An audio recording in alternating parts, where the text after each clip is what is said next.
Komið sæl. Undirbúningshópur heimamanna í Ólafsvík hefur gert kauptilboð í hraðfrystihús Ólafsvíkur sem nýlega var slegið fiskveiðasjóði á nauðungaruppboði. Stjórn útgerðarfélagsins Snæfellings sem í eigu Ólafsvíkurbæjar hefur í framhaldi af því óskað eftir að viðræðum sameiningu við hraðfrystihúsi í Grundarfirði verði frestað sinn. Þá verða 3 bátar sem Snæfellingur hefur nýlega eignast auglýstir til sölu innanbæjar nú í vikulokin. Þær aðgerðir sem bæjarstjórnin í Ólafsvík hefur staðið í eftir gjaldþrot hraðfrystihússins í Ólafsvík hafa miðað að því að tryggja að sá afli sem lagður var upp hjá húsinu haldist í byggðarlaginu.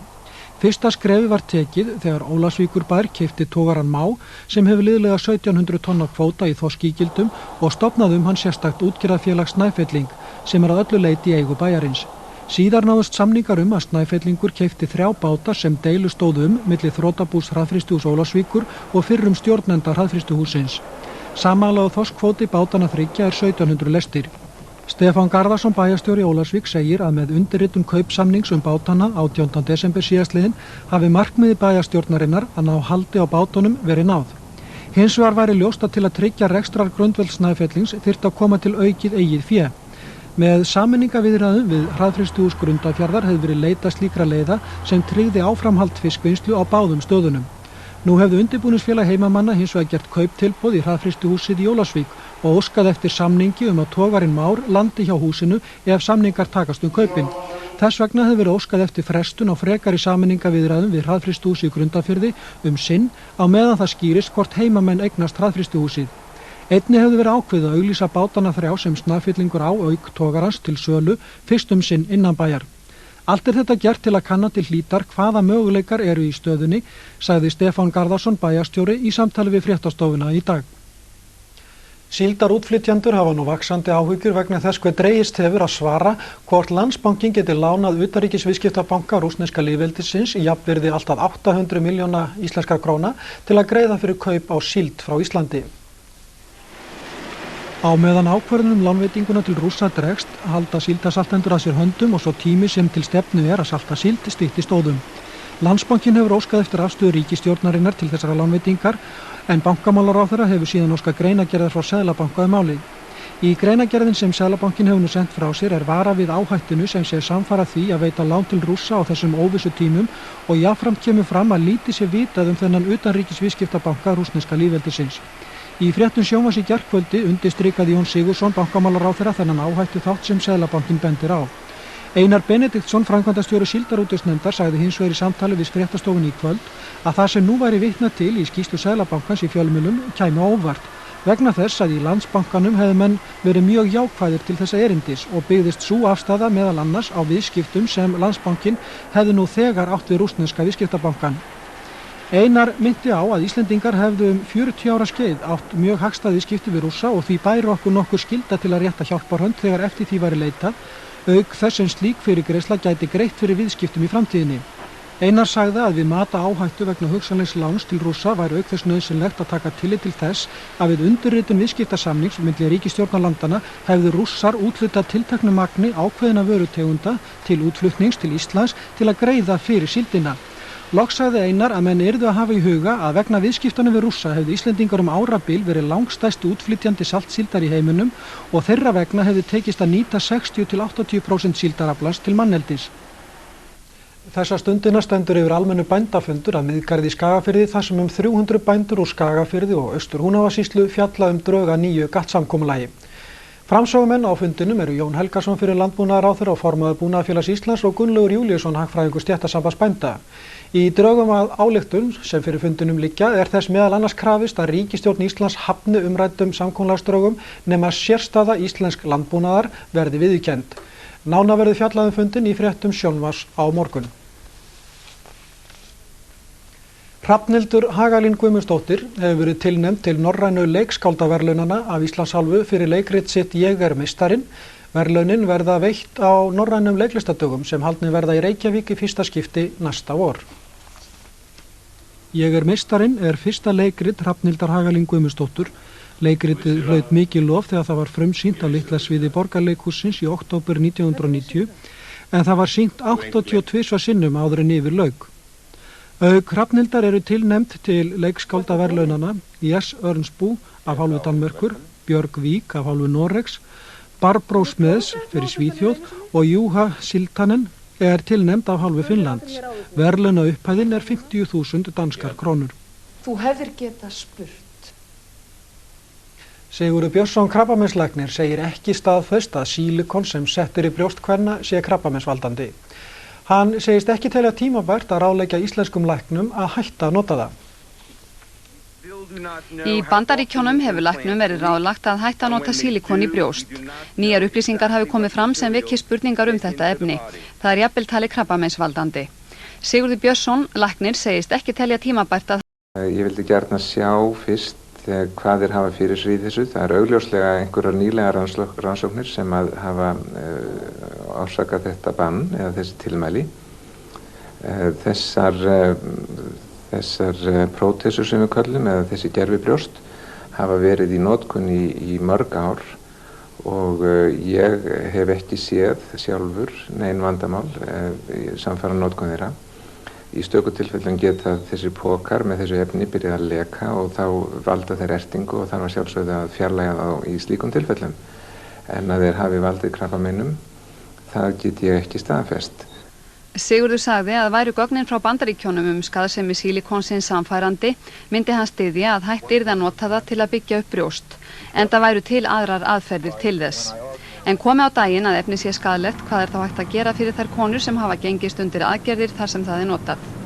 Ég ætla nú fyrst að biðja þær að hafa ekki miklar áhyggjur af þessu þangað til að þessi gögn og þessar upplýsingar liggja fyrir. Ef að þetta reynist síðan vera haldgóðar upplýsingar og klárlega eitthvað sem varhugavert, þá hægt að fjarlægja þetta, skipta og setja inn saklausar efni.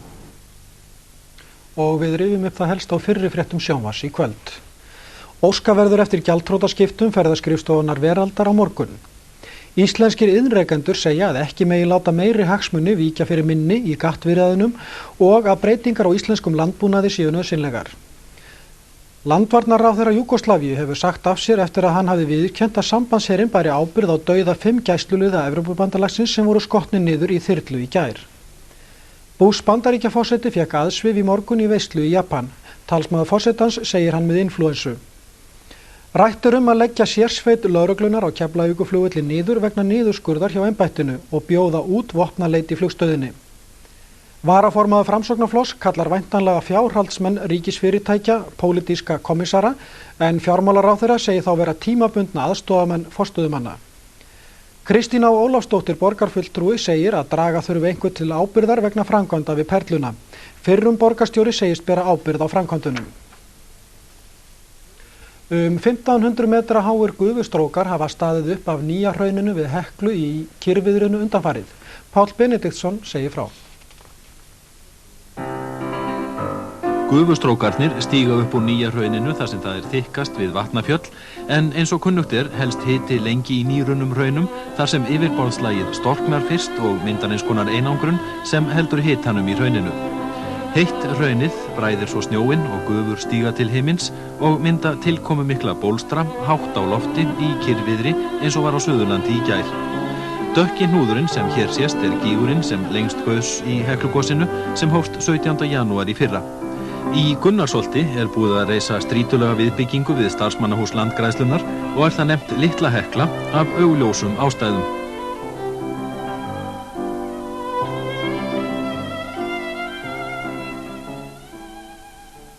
Og það var Jón Benediktsson á velli sem tók þessa myndir. Í kvöld var keppt á Íslandsmótinu í handbolta og enska deildarbikarnum í knattspyrnu. Samúel Örn Örlygsson segir okkur íþróttafréttir. Víkingur hefur nú 3 stiga forskot í fyrstu deild kvenna á Stjörnuna.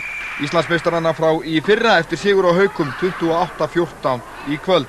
Við sáum Hallu Maríu Helgadóttur skora 10. mark sitt fyrir Víking og 27. mark liðsins en það Margrét Theodórsdóttir og Bryndís Pálsdóttir minnka hér munin í 26, 13 og 14.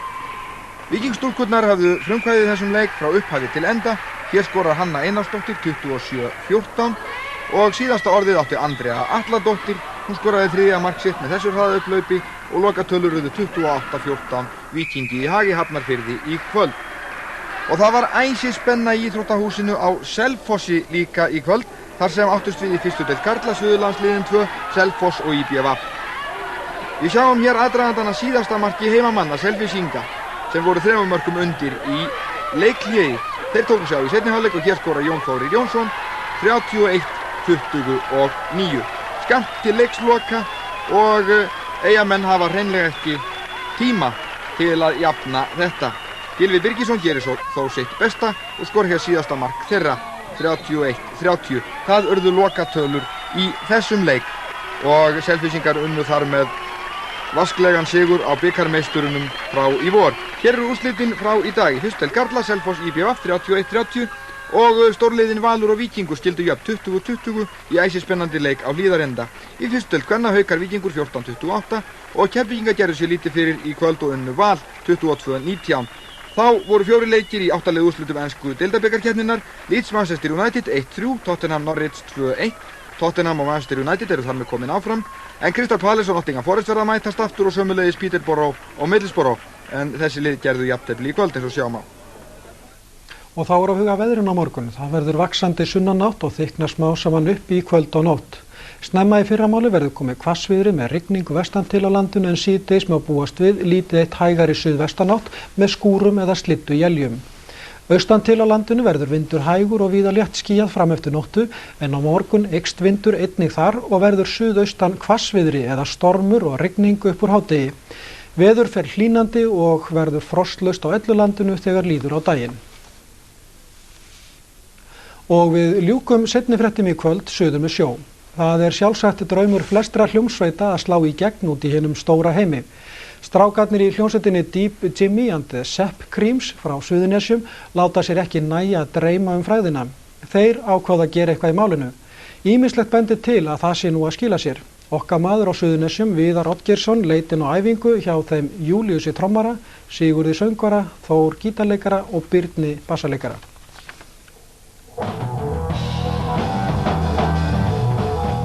Hljómsveitin Deep Jimmy and the Sepp Creams dregur nafn sitt af helstu áhrifavöldum í tónlist þeirra félaga sem eru hljómsveitinnar Deep Purple, Led Zeppelin og Cream að ógleymdu gítargoðunu sáluga Jimi Hendrix.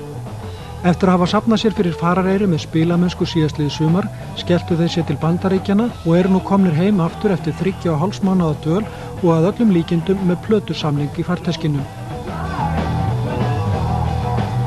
Þetta vonandi 2 plötusamningur sem við fáum. Síðan fáum við sennilega pening náttúrulega út í hönd, eitthvað 10 milljónir er talað um. Við höfum ekki hugmynd hvernig það fer samt, við höfum eftir að fara og athuga með samningin, hvernig það fer. Lögfræðingar eru að kasta þessu á milli sín núna, þannig að það er aldrei að vita.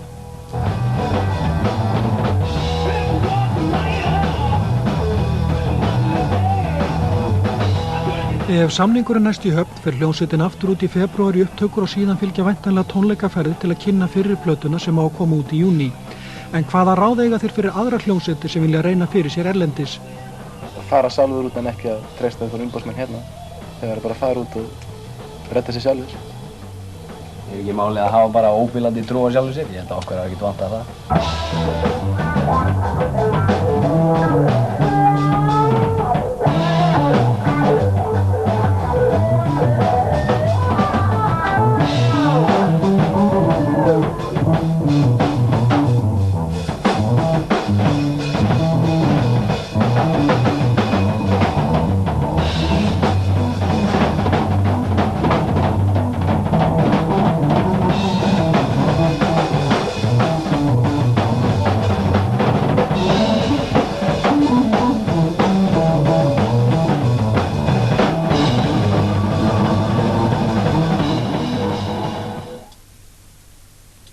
Þá verður dagskráin ekki lengri í kvöld en lítum á hvað í boði er á morgun, 5. 9. janúar. Dagskráin hefst að vanda klukkan 18 á stundin okkar en það er endurtekinn þáttur frá síðastliðnum sunnudegi. Klukkan 18:30 birtist okkur síðan á skjánum spænsku skytturnar og það er enn í höggi við óvinni sína kardinálan og bróður konungsins.